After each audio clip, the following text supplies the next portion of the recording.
Okay, so this one here, there's a few ways to do this. This one here, there's only two variables. So for example, y, we can replace with, actually let me replace z. Z is 1 minus y.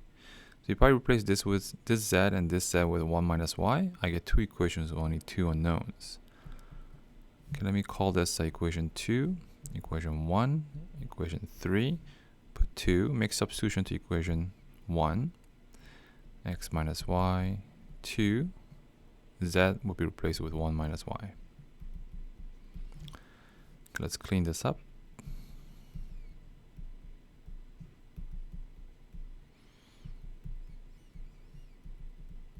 All right. Let me call that equation 4, and that's also sub 2 into equation 3. Okay, so x equals 2y plus 3z. Z is replaced with that.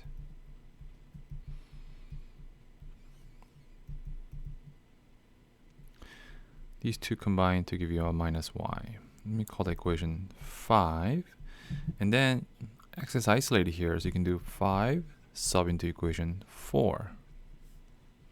So x is replaced with 3 minus y.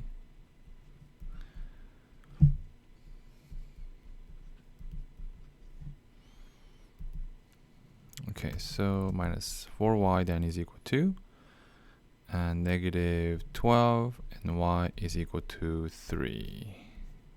Okay, then x is equal to 3 minus 3, so it's 0. Okay, and then so if x is 0, y is 3. Okay, y is 3. From there, z is equal to 1 minus 3, so it's negative 2.